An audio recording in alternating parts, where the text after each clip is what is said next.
ਮੇਰਾ ਨਾਂ ਗੁਰਸਾਹਿਬ ਹੈ। ਮੰਜੀ 'ਤੇ ਪਈ ਹਾਂ, ਤੁਰਨ ਜੋਗੀ ਨਹੀਂ, ਲੱਤਾਂ ਉਹਨੇ ਮੇਰੀ ਕੰਮ ਕਰਦੀਆਂ। ਬਿਮਾਰ ਹੈਗੀ ਹਾਂ ਮੈਂ, ਤੁਰਨ ਜੋਗੀ ਨਹੀਂ ਗੀ ਮੈਂ। ਦੀ ਮਰੀਜ਼ ਹੈ ਅਤੇ ਅੱਲਾ ਦੇ ਆਸਰੇ 'ਤੇ ਬੈਠੀ ਹਾਂ। ਕੋਈ ਰੱਬ ਕਰਾਵੇ ਤੇ ਰੋਟੀ ਮੁਰਗੀ ਦੇ ਦਿੰਦਾ ਪਕਾ ਕੇ, ਨਹੀਂ ਤੇ ਬੈਠੀ ਰਹਿੰਦੀ। ਧੀ ਦੇ ਬੂਹੇ 'ਤੇ ਬੈਠੀ ਹਾਂ ਮੈਂ, ਅਤੇ ਬੱਚਾ ਉਹ ਵੀ ਮਿਹਨਤ ਮਜ਼ਦੂਰੀ ਕਰਦੇ ਵਿਚਾਰੇ, ਸਵੇਰ ਤੋਂ ਜਾਂਦੀ ਸ਼ਾਮ ਨੂੰ ਆਉਂਦੀ। ਆਸਰਾ ਬਣਾ ਦਿਓ, ਸ਼ੁਕਰ ਹੈ ਪੁੱਤ, ਆਸਰਾ ਕੋਈ ਨਹੀਂ ਮੇਰਾ।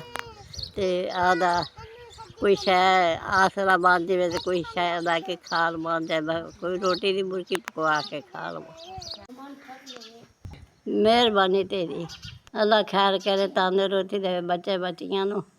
ਹਾਂਜੀ, 5000 ਰੁਪਈਆ ਮੈਨੂੰ ਮਿਲ ਗਿਆ। ਤੁਹਾਡੀ ਮਿਹਰਬਾਨੀ ਪੁੱਤ ਵੀਰਿਆ, ਬਹੁਤ ਬਹੁਤ ਸ਼ੁਕਰੀਆ ਤੇਰੇ ਜਨਾਬ ਦਾ।